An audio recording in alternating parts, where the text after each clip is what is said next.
Welcome to social science online class with Nirmal Das. এতিয়ালৈকে আমি আমাৰ অধ্যায়টোত দুটা পাৰ্ট কৰি উঠিলো। আজি আমাৰ তৃতীয় পাৰ্টটো আৰম্ভ হৈছে। এই পাৰ্টটো আৰম্ভ কৰাৰ আগতে মই তোমালোকক আগৰ ভিডিঅ'টোত দুটা কুৱেশ্যন উঠিছিলো। তাৰে প্ৰথমটো কুৱেশ্যন এনেকুৱা আছিল যে কাগজী মুদ্ৰা প্ৰচলন কৰা প্ৰথম দেশখন কি, আৰু তাৰ উত্তৰ হৈছে চীন। এতিয়া আমাৰ দ্বিতীয় প্ৰশ্নটি আছিল যে ভাৰতৰ কাৰেন্সিৰ চাইনটোৰ ডিজাইনাৰ কোন, সেইটোৰ উত্তৰ হৈছে উদয় কুমাৰ ধৰ্মলিংগম। তেখেত ইম্পৰ্টেণ্ট কিয় হয় চাবা, তেখেত গুৱাহাটী IITৰ associate professor, department of design. ঠিক আছে, গতিকে এই প্ৰশ্নবোৰো বহুতে শুদ্ধ উত্তৰ দিছে। তেখেতসকলকো মোৰ ফালৰ পৰা ধন্যবাদ জ্ঞাপন কৰিলোঁ। এতিয়া আমি আমাৰ এই অধ্যায়টোৰ তৃতীয় পাৰ্টটি আৰম্ভ কৰিম। আৰু এই পাৰ্টটি আৰম্ভ কৰাৰ আগতে তোমালোকক মই মহান বৈজ্ঞানিক এলবাৰ্ট আইনষ্টাইনে কোৱা এষাৰি কথা বিষয়ে ক'বলৈ লৈছোঁ। তেখেতে কৈছিল যে ইমাজিনেশ্যন ইজ মোৰ ইম্পৰ্টেণ্ট দেন নলেজ। ঠিক আছে, চ' ইমাজিনেশ্যন মানে আমি কি বুজিব, কল্পনা, আৰু নলেজ মানে কি হৈছে জ্ঞান। তেখেতে জ্ঞানত কৰি কল্পনাক বেছি গুৰুত্ব দিছে। ঠিক আছে,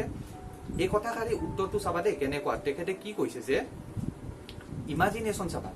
কি হয়, পৃথিৱীৰ যিবিলাক ডাঙৰ ডাঙৰ আৱিষ্কাৰ আছে সেইবোৰ কল্পনাৰ জৰিয়তে সম্ভৱ হৈ উঠিছে। টেকনলজি তেতিয়া উন্নত হোৱা নাছিল। তেতিয়া কোনোবাই জানো ভাবিছিল যে ঘৰত থাকে গোটেই খবৰ পোৱা যাব, দূৰদৰ্শন, ঠিক আছে, টেলিফোন, খবৰ ল'ব পাৰি। চ' এইবাৰৰ আৱিষ্কাৰক আৰম্ভণি হোৱাৰ আগতে কোনোবা নহয় কোনোবা বৈজ্ঞানিকে এই কথাটো ভাবিছিল যে এইটো হ'ব পাৰে নেকি। তেখেতে কল্পনা কৰিছিল, আৰু যেতিয়া তেখেতে কল্পনা কৰিছিল, কল্পনা কৰি তেখেতে তেখেতৰ জ্ঞানখিনি ব্যৱহাৰ কৰি সেই কল্পনাটোক বাস্তৱৰ ৰূপ দিছিল। সেইকাৰণে সদায় কোৱা হয় যে কি কল্পনাটো জ্ঞানতকৈ বেছি গুৰুত্বপূৰ্ণ। আৰু ষ্টুডেণ্ট, তোমালোকেও কি কৰিবা, সদায় বস্তুবোৰ কল্পনা কৰিবলৈ শিকিবা। যেতিয়া তোমালোকে কল্পনা কৰিবা আৰু সেই কল্পনাবোৰত তোমাৰ জ্ঞান অৰ্থাৎ নলেজ ব্যৱহাৰ কৰিবা, চাবা এদিন নহয় এদিন তোমালোকেও কিবা নহয় কিবা এটা বস্তু আৱিষ্কাৰ কৰিব পাৰিবা। ঠিক আছে, এতিয়া আমি আমাৰ ভিডিঅ'টো আৰম্ভ কৰিম। ছাত্ৰ ছাত্ৰীসকল, এতিয়ালৈকে আমি আমাৰ প্ৰথমটো অধ্যায়ৰ মুদ্ৰা আৰু বেংক ব্যৱস্থাৰ মুদ্ৰাৰ কথা আলোচনা কৰিলো। এতিয়া তোমালোকৰ কি আছে, বেংক ব্যৱস্থাৰ বিষয়ে আছে। এতিয়া চাবা, সাধাৰণতে আমি বেংক বুলি ক'লে কি বুজো, যে বেংক মানে কি বিত্ত অনুষ্ঠান, যিয়ে কি কৰে আমাৰ পইচাবোৰ লয় আৰু প্ৰয়োজনক যিজন মানুহৰ প্ৰয়োজন আছে তেওঁক পইচা ধাৰলৈ দিয়ে, আৰু ইয়াৰ জৰিয়তে বেংকে সিহঁতৰ বিজনেছটো কৰে বা সিহঁতে লাভ উপাৰ্জন কৰে। গতিকে সাধাৰণ অৰ্থত বেংক বুলি ক'লে আমি এইখিনিয়ে বুজো। ঠিক আছে, কিন্তু আমি বেংকৰ বিষয়ে যদি আমি ডিটেইলছ ষ্টাডি কৰিব লাগে, তেতিয়াহ'লে আমি বেংকৰ দুটা কথা জানিব লাগিব। প্ৰথম কথা হৈছে বেংকটোৰ উৎপত্তি কেনেকে হয়, কিয়নো যিকোনো বস্তু উৎপত্তিৰ লগত আৰু তাৰ ক্ৰম বিকাশৰ লগত বহুতখিনি কথা জড়িত হৈ থাকে। আৰু তাৰপিছত আমি শ্ৰেণীকৰণৰ কথা ক'ব লাগিব, আৰু এইখিনি বস্তু তোমালোকৰ কিতাপত আছে। ঠিক আছে, এতিয়া আমি বেংকৰ ক্ৰম বিকাশ আৰু শ্ৰেণীকৰণটো এটা এটাকৈ আলোচনা কৰোঁ। আৰু তোমালোকে এই ভিডিঅ'টো শেষৰ পিনলৈকে চাই থাকিবা দেই, বহুতখিনি বস্তু ইয়াত শিকিব পাৰিবা। বেংক ব্যৱস্থাৰ বিষয়ে গোটেই ডিটেইলছ আছে। ঠিক আছে, ব'লা এতিয়া আৰম্ভ কৰোঁ। এতিয়া আমি বেংকৰ উৎপত্তিৰ কথা অলপ আলোচনা কৰোঁ। ইয়াত চাবা, মই ইয়াত গোটেইখিনি বস্তু সৰু সৰু কৰি ডিটেইলছ কৰি লিখি দিছো। তোমালোকে এইবোৰ কথা মনত ৰাখিবা, আৰু এইবোৰ কথা মনত ৰাখিলে তোমালোকে যেতিয়া সৰু সৰু প্ৰশ্ন আহিব তেতিয়া এটেম্প কৰিব পাৰিবা। চ' ইয়াত কি লিখা আছে চাই ল'বা। চ' মই কি কৰিছো, ইয়াত বেংকৰ উৎপত্তি মিনছ অৰিজিন অফ বেংকৰ বিষয়ে আলোচনা কৰিম। যদি আমি বেংকৰ পূৰ্বপুৰুষৰ কথা ক'বলৈ যাওঁ, তেতিয়াহ'লে আমি পূৰ্বপুৰুষ বুলি ক'লে বেংকৰ কাৰ কথা ক'ব লাগিব, বেপাৰী, সোণাৰী, ঋণ, দেউতা মহাজন। গতিকে এইবোৰৰ পৰাই বেংকৰ পূৰ্বপুৰুষ মানে কি, সিহঁতৰ পৰাই বেংকৰ উৎপত্তি হোৱা বুলি কোৱা হৈছিল। এতিয়া কথাটো হ'ল কি, প্ৰথম যদি আমি বেংকৰ কথা, এইটো প্ৰশ্ন তোমালোকৰ আহি থাকে, চাই ল'বা প্ৰশ্নটো কেনেকে আহে, যে প্ৰথম বেংকৰ উৎপত্তি ক'ত হৈছিল। চ' এইটো ক'ত হৈছিল, ইটালীত হৈছিল, আৰু নাম কি আছিল, বেংক অফ ভেনিছ। ঠিক আছে, এইটো হৈছে অকে। চ' ইয়াৰ পৰাই বেংকৰ শব্দটোৰ উৎপত্তি হোৱা বুলি কোৱা হয়। এতিয়া আমি আহো যে বেংকৰ উৎপত্তি আমি অলপ আৰু ডিটেইলছকে ষ্টাডি কৰো। চ' ডিটেইলছ ষ্টাডি কৰিলে আমি দেখা পাম যে কেনেকুৱা হৈছিল। চাবা, আমিতো জানো যেতিয়া মধ্যযুগৰ সেই সময়ত কি হৈছিল, যে দেশসমূহৰ মাজত যুদ্ধ হৈ আছিল। ঠিক আছে, চ' ইটালী কি আছিল, সৰু সৰু ৰাজ্য আছিল, সিহঁতৰ মাজত যুদ্ধ হৈ আছিল। আৰু যেতিয়া যুদ্ধ হৈছিল, যুদ্ধৰ কাৰণে কি হৈছিল, তাতে তোমালোকৰ অস্ত্ৰ শস্ত্ৰ এইবিলাকৰ কাৰণে বহুখিনি পইচা দৰকাৰ হৈছিল, সৈন্য বাহিনীৰ কাৰণে বহুতখিনি পইচা দৰকাৰ হৈছিল। চ' সিহঁতে কি কৰিছিল, কিছুমান মানুহক কি কৰিছিল, নিযুক্তি দিছিল সেই পইচাখিনি কালেকশ্যন কৰাৰ কাৰণে, আৰু সিহঁতক কোৱা হৈছিল কি বুলি, ইটালীত মন্টে বুলি কোৱা হৈছিল। ঠিক আছে, আৰু এই মন্টে শব্দটো তোমাৰ জাৰ্মানীত কি কোৱা হৈছিল, বেংক বুলি কোৱা হৈছিল, আৰু ফৰাচীত বেংক, আৰু ইংলেণ্ডত বেংক, যিটো আমি বেংক বুলি কওঁ গতিকে আমি কি গম পালো যে এইটো একচুৱেলি কি হয় ইংৰাজী প্ৰতিশব্দ হয় যিটো বেংক আৰু এইটো প্ৰথমতে ক'ত ইউজ কৰা হৈছিল ইংলেণ্ডত এই শব্দটোৰ ব্যৱহাৰ কৰা হৈছিল তাৰপিছত যদি চাওঁ আমি ভাৰতৰ কথা আমি এবাৰ আমি ভাৰতৰ কথা লাগো ভাৰতৰ কথাত চালে আমি দেখা পাম যে ভাৰতৰ প্ৰথমটো বেংকৰ নাম আছিল ইয়াতে চাই ল'বা ভাৰতৰ প্ৰথম বেংক আছিল বেংক অফ হিন্দুস্তান কেতিয়া স্থাপন হৈছিল 1770 চনত ঠিক আছে এতিয়া আমি অলপ যেহেতু আমাৰ ভাৰতৰ কথা আহিল গতিকে আমি ভাৰতৰ কথাত এইখিনি বস্তু অলপ আৰু আমি জানিলো যে এই বেংকটো ক'ত স্থাপন হৈছিল এই বেংকটো স্থাপন হৈছিল কলিকতাত যদিও এই বেংকটো বেছি সময় কি আছে চলা নাছিল কিছু বছৰ চলাৰ পিছত এই বেংকটো বন্ধ হৈ গৈছিল এতিয়া চাবা তোমালোকে চোৱা এই 1770 চন এই সময়ছোৱা কি আছিল আমাৰ দেশত ব্ৰিটিছসকলে ৰাজত্ব কৰিছিল গতিকে এই বেংকটো ব্ৰিটিছসকলৰ আছিল তাতে পইচা পাতিবোৰ ব্ৰিটিছে থৈছিল এইটো ভাৰতীয়সকলৰ বাবে নাছিল এতিয়া তাৰে পিছত কি হল বেংকৰ বহুতখিনি নতুন নতুন বেংক আহিব ধৰিলে এতিয়া কি হল যেহেতু এইটো ব্ৰিটিছৰ বেংক আছিল তোমালোকে মোক এটা প্ৰশ্ন কবা যে ভাৰতীয়সকলৰ দ্বাৰা গঠিত প্ৰথম বেংকটো কি আছিল এইটো তোমালোকে কমেন্ট সেকশনত উত্তৰটো দিবা ঠিক আছে এইটো তোমালোকে চাই ল'বা এবাৰ তাৰে পিছত আমি যদি অসমৰ ক্ষেত্ৰত কওঁ অসমৰ প্ৰথম বেংকটো আছিল গুৱাহাটী বেংক আৰু এই বেংকটো স্থাপন হৈছিল কিমান 1926 মানে 1926 চনত এই বেংকটো স্থাপন হৈছিল ঠিক আছে গতিকে এইখিনি হৈছে বেংকৰ উৎপত্তি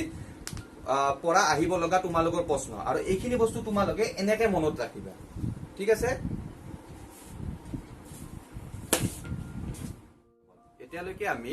বেংকৰ উৎপত্তিৰ বিষয়ে আলোচনা কৰিলো এতিয়া আমি বেংকৰ শ্ৰেণীকৰণৰ বিষয়ে আলোচনা কৰিম এতিয়া চাবা তোমালোকৰ এই বেংকৰ শ্ৰেণীকৰণৰ ভিতৰত গোটেই বেংকিং সিস্টেমটো সোমাই আছে ঠিক আছে এইখিনি বস্তু তোমালোকে অলপ ভালকে চাবা কিয়নো পিছলৈকে এইটো বস্তু তোমালোকক লাগিব ঠিক আছে গতিকে ইয়াত আমি চাই লওঁ বেংকৰ শ্ৰেণী বিভাজন বা ক্লাসিফিকেশনক মানে ইয়াত কি কি কোৱা আছে মুঠতে ইয়াত 6টা আছে নাম্বাৰ 1 প্ৰথমটো চাই লবা ইয়াতে হৈছে বাণিজ্যিক বেংক ওকে এটো ইংলিশত কোৱা হয় কমাৰ্চিয়েল বেংক নাম্বাৰ 2 কি কোৱা হৈছে এটো হৈছে কেন্দ্ৰীয় বেংক যাক ইংলিশত কোৱা হয় সেন্ট্ৰেল বেংক নাম্বাৰ 3 আঞ্চলিক গ্ৰাম্য বেংক সো এটো হৈছে ৰিজনাল বেংক তাৰপিছত নাম্বাৰ 4 এতে দিয়া আছে ভাৰতীয় ঔদ্যোগিক বিকাশ বেংক সো ইয়াক ইংলিশত কোৱা হয় industrial development bank for India number 5 চাই লোৱা ভাৰতীয় ক্ষুদ্ৰ উদ্যোগ বিকাশ বেংক ইয়াক কোৱা হয় small industrial development bank for India and number 6 টো হৈছে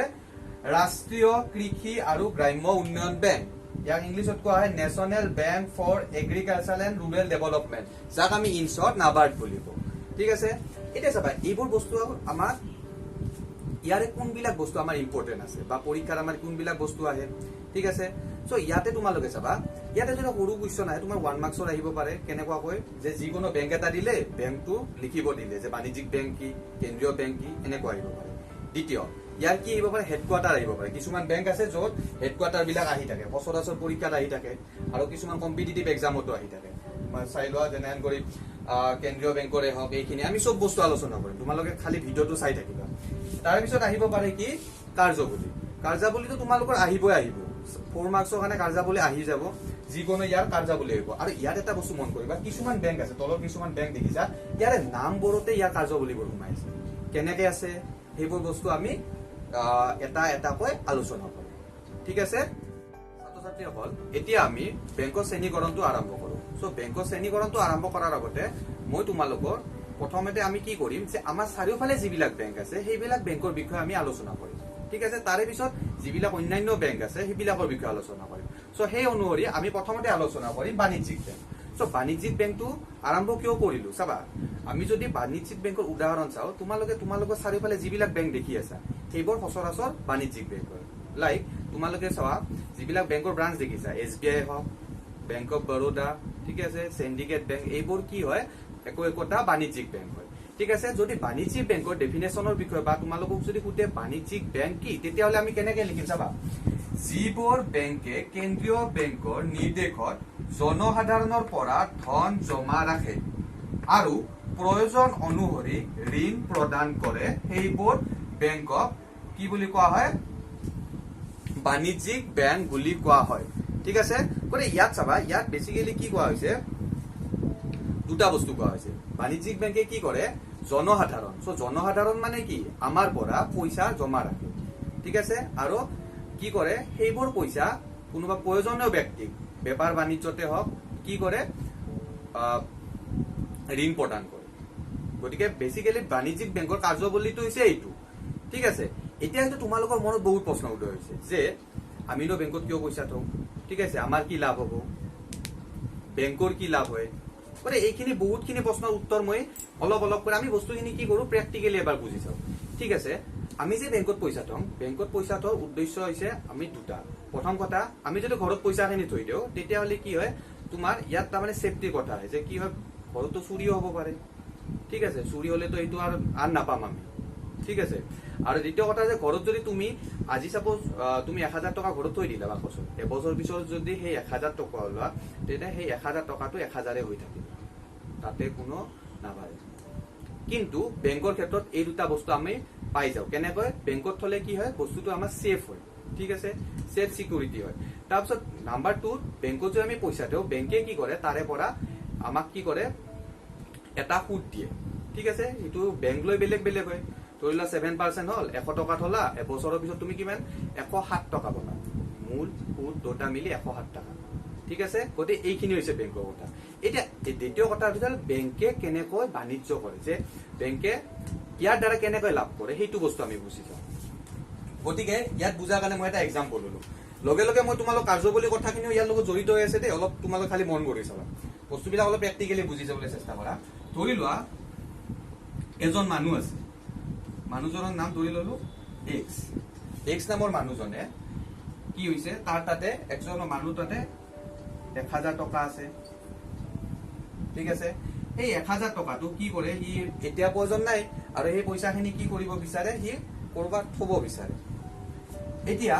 আৰু ইফালে ধৰিলো এজন মানুহ তেখেত হৈছে ওয়াই নামৰ মানুহজনৰ কি হৈছে যে তেখেতক কি কৰে যে 1000 টকাৰ প্ৰয়োজন আছে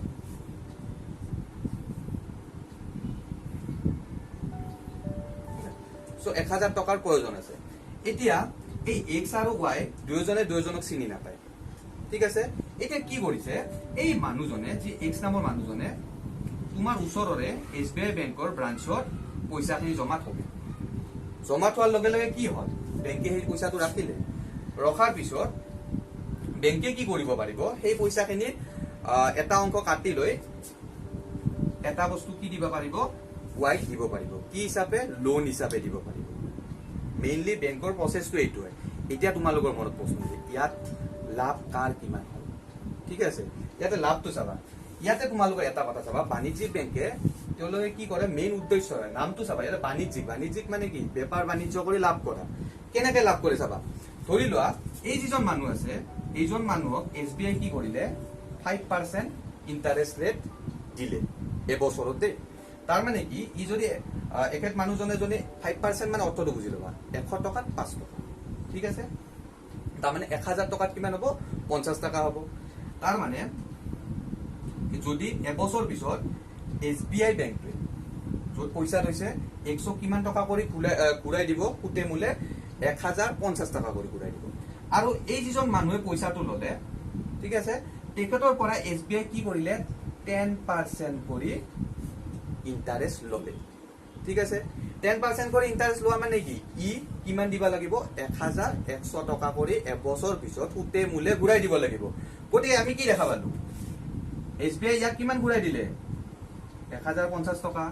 আৰু এইজন মানুহ SBI কিমান ঘূৰাই দিলে 1100 টকা গতিকে মাজতে 50 টকাটো কি হল ক'ত ৰৈ গল SBI তে আৰু এনেকৈ কি কৰে যিবিলাক বাণিজ্যিক বেংক আছে SBI টো কি হয় এটা বাণিজ্যিক বেংকৰ এটা উদাহৰণ হয় গতিকে SBI বা বাণিজ্যিক বেংকৰে এনেদৰে কি কৰে সিহঁতে লাভ অৰ্জন কৰে এনেকৈ সিহঁতে যিমানে পইচা সুতত দিব পাৰিব বা লোন দিব পাৰিব সিমানে সিহঁতৰ লাভটো বেছি হ'ব গতিকে বেসিক্যালি যদি কথাটো ক'ব যাও এইখিনি হৈছে মেইন কথা তোমালোকে হয়তো ধৰিব পাৰিছা এতিয়া আমি কাৰ্যবলীবোৰ এটা কৈ আলোচনা কৰোঁ আৰু তোমালোকে চাবা যেতিয়া এইখিনি বস্তু বুজি পাবা তোমালোকে ইয়াৰ কাৰ্যবলীবোৰ নিজে লিখিব পাৰিবা ঠিক আছে এতিয়া আমি বাণিজ্যিক বেংকৰ কাৰ্যাৱলীবোৰ আলোচনা কৰো। ইয়াৰ অলৰেডি আগতে মই কি কৰিছো তোমালোকক বাণিজ্যিক বেংকৰ কথাটো থুলমূলকে কৈছো, কেনেকৈ সিহঁতে লাভ অৰ্জন কৰে, কেনেকৈ সিহঁতে কামবোৰ কৰে, আমি কিয় তাত পইচা দিওঁ, এইবিলাক কথা। আৰু এইবিলাক বেছিক কথা, এইবিলাক বস্তু তোমালোকে জানাটো একদমেই দৰকাৰী। এতিয়া আমি যদি চাওঁ, মই প্ৰথমতে দুটা কাৰ্যাৱলী লিখিছো। প্ৰথম কাৰ্যাৱলীটো চাবা, বাণিজ্যিক বেংকৰ প্ৰথম কাৰ্যাৱলী হৈছে জনসাধাৰণৰ সঞ্চয় সংগ্ৰহ কৰা, যিটো অলৰেডি মই অলপ আগতে কলো যে কি কৰো, আমি কি কৰো, জনসাধাৰণ মানে কি হয়, আমি কি কৰো, আমাৰ যিখিনি মানে এক্সট্ৰা পইচা থাকে, ঠিক আছে, যিখিনি আমাক মানে এতিয়া হয়তো প্ৰয়োজন নাই খৰচ কৰিবলৈ, এই পইচাখিনি আমি ক'ত বেংকত থওঁ, ঠিক আছে। তো ইয়াতো এটা কথা হ'ল, তোমালোকে যদি কিতাপত চোৱা,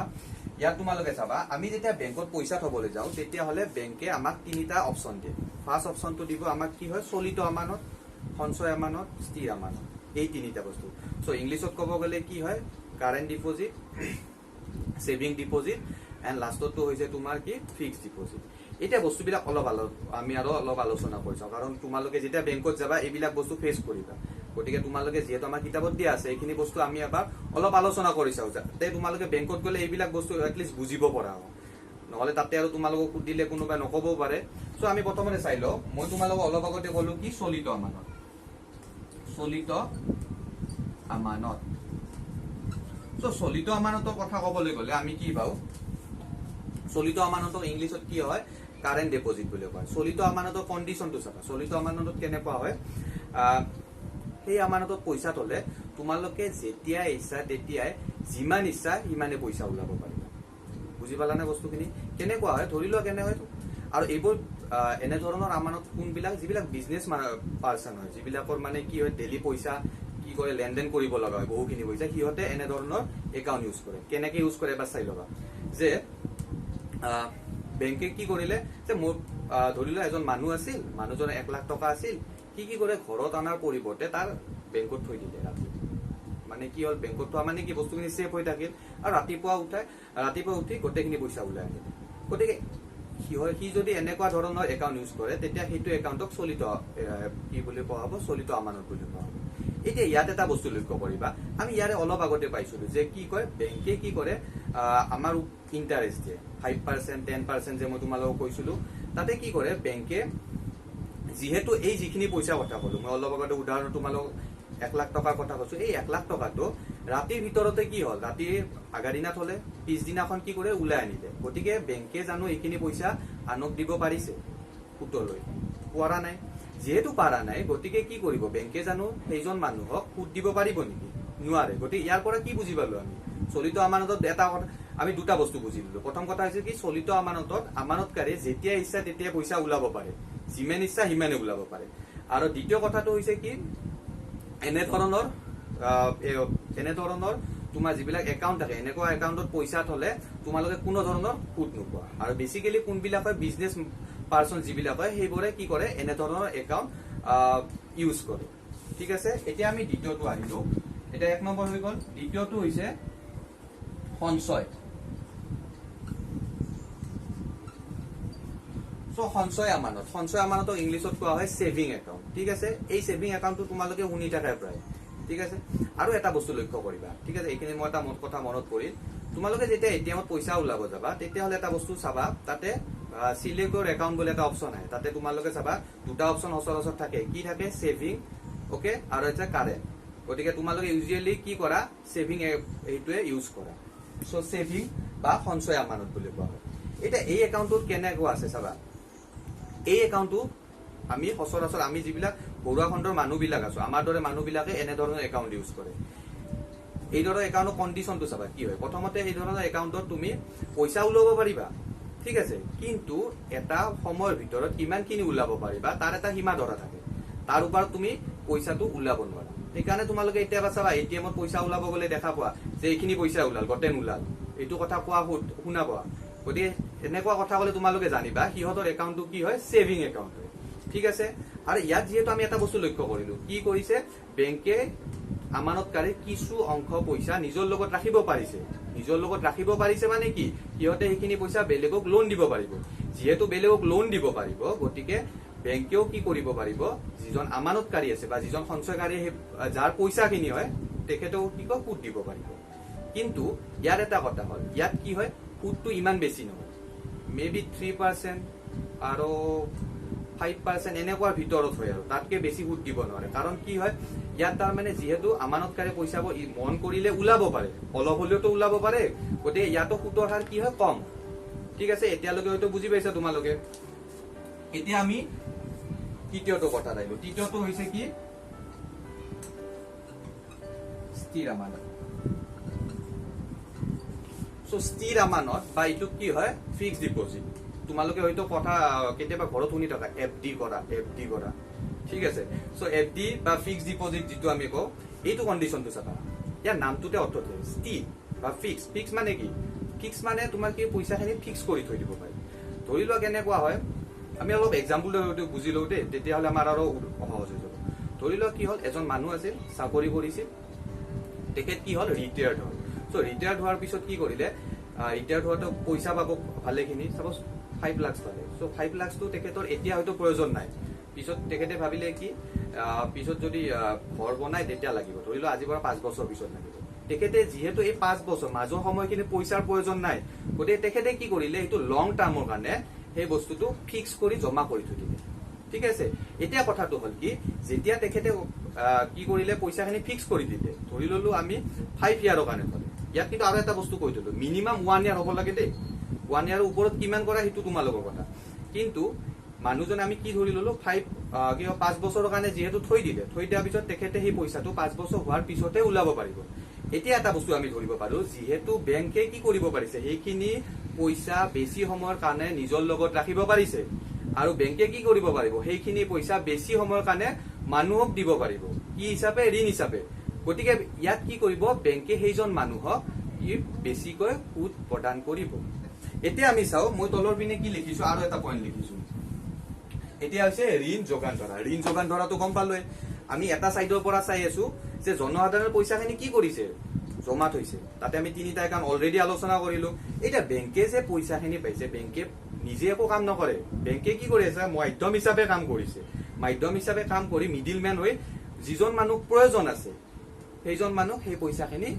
দি দিছে এতিয়া ইয়াত আমি এটা কথা আৰু গম পাইছিলো যে এনেটো নিদিব কি কৰিব এটা যিজন মানুহে লৈছে সেইজন মানুহৰ পৰা এটা সুতৰ হাত ল'ব মানে এটা ইন্টাৰেষ্ট দিব লাগিব সেইজন মানুহে ঠিক আছে গতিকে এইটো হৈছে ঋণৰ যোগান ধৰা বোধ কৰো তোমালোকে এই দুটা পইণ্ট ক্লিয়াৰ হলা আৰু দুটা পইণ্ট আছে এইটো আমি চাই লওঁ ছাত্ৰ ছাত্ৰীসকল এতিয়ালৈকে আমি বাণিজ্যিক বেংকৰ দুটা কাৰ্যাৱলী অলৰেডি আলোচনা কৰিলো এতিয়া আমি বাণিজ্যিক বেংকৰ তৃতীয়টি কাৰ্যাৱলীৰ বিষয়ে আলোচনা কৰো সো তৃতীয়টি কাৰ্যাৱলীত কি দিয়া আছে ঋণ মুদ্ৰাৰ সৃষ্টি কৰে যাৰ ইংলিছত কোৱা হয় ক্ৰিয়েচন অফ ক্ৰেডিট মানি এতিয়া তোমালোকৰ কি হৈছে যে কিতাপত এটা উদাহৰণ দি দিছে তোমালোকক কিন্তু মই তোমালোকক উদাহৰণটো আৰু বেছি ভালকে বুজিবৰ বাবে ইয়াত মই এখন তালিকাৰ সহায়ত দিবলৈ চেষ্টা কৰিছো ঠিক আছে এতিয়া তোমালোকে যদি এই তালিকাখন বুজি পোৱা তেতিয়াহ'লে এই পইণ্টটো বুজি পাবা আৰু তোমালোকে অলপ বস্তুবিলাক বুজিবলৈ চেষ্টা কৰিবা দেই সো ইয়াত এটা বস্তু চাবা তাতে তোমালোকে কি কোৱা হৈছে যে ঋণ মুদ্ৰাৰ কথাটো কোৱাৰ লগে লগে কেনেকুৱা হয় যে যদি কোনোবা এজন মানুহে বেংকত কি কৰে পইচা থয় তেতিয়া সেই আমানতটোক কি বোলা হয় প্ৰাথমিক আমানত বুলি কোৱা হয় ঠিক আছে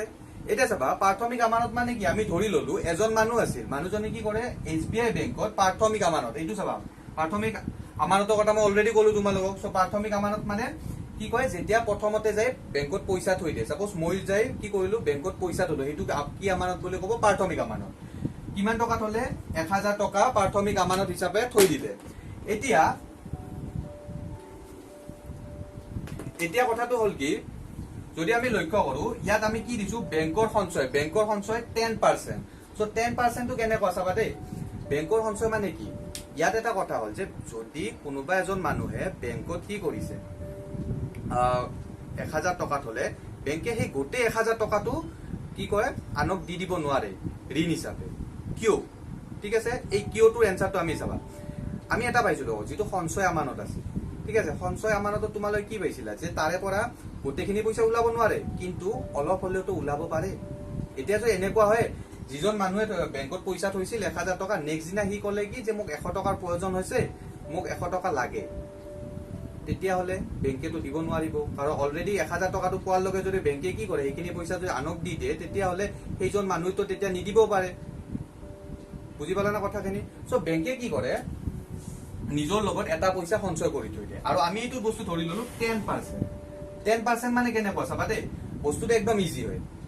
10% মানে কি 100 টকাৰ সদায় কথা কৈছো 100 টকাত 10 টকা 1000 টকাত কিমান হ'ব 100 টকা একদম সিম্পল সো আমি কি পালো যে 1000 টকা এজন মানুহে থলে কোন বেংকত SBI বেংকত তাৰপিছত বেংকে নিজৰ লগত ৰাখিলে 100 টকা কেনেকৈ 10% হয় তাৰপিছত 100 টকা ৰখাৰ পিছত বাকি কিমান টকা বাকি থাকিব 900 টকা আৰু 900 টকাটো কি কৰিলে বেংকে আন এজন মানুহক কি দিলে ঋণ হিচাপে প্ৰদান কৰিলে একেলগে ধৰিব পাৰিছা এটা ঋণ দিওঁতে কি কৰে বেংকে কি কৰে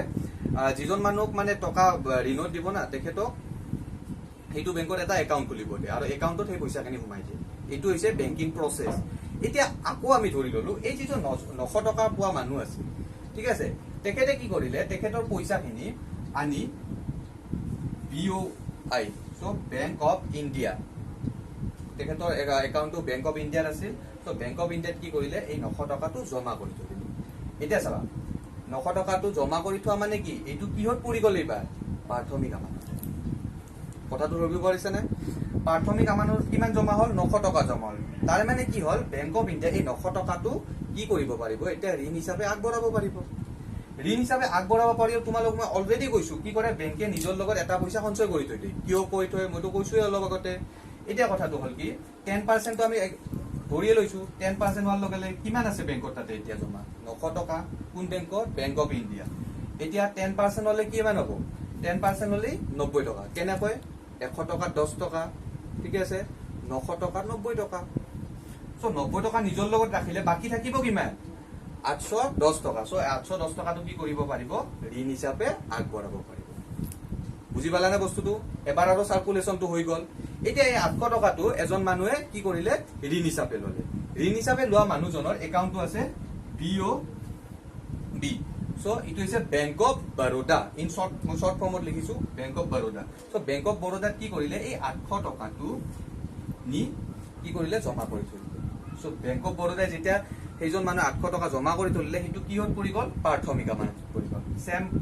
কন্ডিশন আৰু আহি গল বেংকে কি কৰিলে 10% হলে 81 বাকি কিমান থাকিব 900 কিমান 29 সরি 729 সো 729 টকা কি হ'ব বেংকে ঋণ হিচাপে প্ৰদান কৰিব পাৰিব গতে এইটো গতে সিস্টেমটো এনেকৈ ঘূৰিয়ে থাকিব ঘূৰি গতে প্ৰসেসটো কিমান সৃষ্টি হ'ব 10000 টকা ঋণৰ সৃষ্টি হ'ব বুজি পালানে 10000 টকা কিমান আছে প্ৰথমতে আছিল কিমান 1000 টো গতে বেংকিং প্ৰসেসটো ঘূৰি কি কয় ঋণ মুদ্ৰা কিমানৰ সৃষ্টি হ'ল 10000 টকা ঋণ মুদ্ৰাৰ সৃষ্টি হ'ল এটা বুজি পালানে বস্তুটো এতিয়া এটা প্ৰশ্ন উদয় হৈছে যে 1000 টকাটো 10000 টকা হ'ল কিমান গুণ হ'ল 10 গুণ হ'ল কেনেকে ইয়াত মই বস্তুটো দি দিছো যেটা তোমালোক কিতাপত দিয়া নাই এইটো যেটো ঋণ গুণক হয় তোমালোক একদম সহজ ভাষাত বুজি লোৱা দেই ঋণ গুণক যেটো হয় আমি কিমান আছিল বেংকে নিজৰ লগত কিমান পাৰ্চেন্ট সঞ্চয় কৰি ৰাখিলে 10% তো এনেকৈ চাবা এটা হৈছে 1/10% সো 1/10% মানে কি 10% হলে 10% মানে কি এইটো চোৱা এইটো হয় না মই কৈছিলো সো এটা 0 কাটিলো